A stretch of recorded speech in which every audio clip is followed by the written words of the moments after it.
হজের ফিরতি ফ্লাইটে দ্বিতীয় দিনে নিরাপদেই ফিরছেন হাজিরা। শনিবার মোট 10টি ফ্লাইটে হাজিদের দেশে ফেরার কথা রয়েছে। ফিরতি যাত্রীদের বেশিরভাগই হজ ব্যবস্থাপনা নিয়ে খুশি থাকলেও সৌদি আরবে বাড়ি ভাড়ার বিষয়ে অসন্তোষ জানিয়েছেন কেউ কেউ।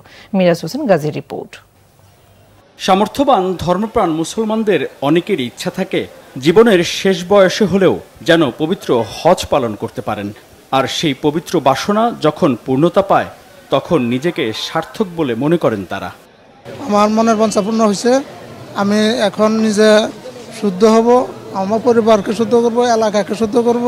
আলহামদুলিল্লাহ, ওখানে গিয়ে দেশের জন্য দোয়া করেছি, পিতামাতার জন্য, আত্মীয় স্বজনের জন্য, যারা যারা আমার কাছে দোয়া চেয়েছে তাদের সকলের জন্য দোয়া চেয়েছি। আমি আসলে আমার আব্বার বদলি হজ করেছি, আর অবশ্যই সবার জন্য মাপ চেয়েছি। নিজের পরিবারে এবং দেশের সমৃদ্ধি উন্নয়ন কামনা।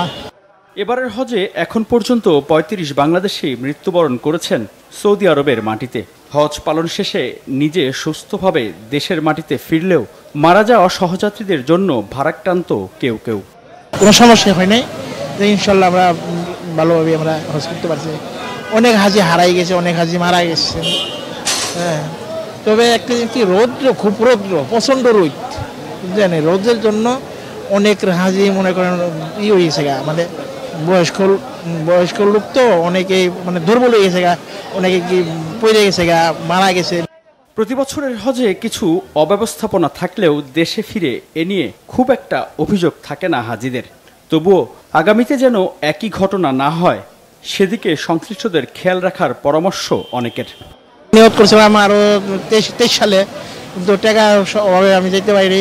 তারপরে আমি টাকা পয়সা জমি বিক্রি করলাম। বিক্রি করার পরে আমি 24 সালে গেছি। সরকার আমাদের কাছ থেকে যে পরিমাণ টাকা হজ হিসাবে নিয়েছে, বাড়ি বক্কার বাড়িগুলি কিছুটা দূরে হয়েছে এবং বাড়ির মান অতটা ভালো না, হোটেলের মানগুলা। গভর্নমেন্ট ইচ্ছা করলে আরও ভালো এবং কাছে বাড়ি, ভালো বাড়ি নিতে পারত। শুক্রবার থেকে শুরু হওয়া ফিরতি হজ ফ্লাইট চলবে 22 জুলাই পর্যন্ত। মিরাজ হোসেন গাজী, বাংলা ভিশন, ঢাকা।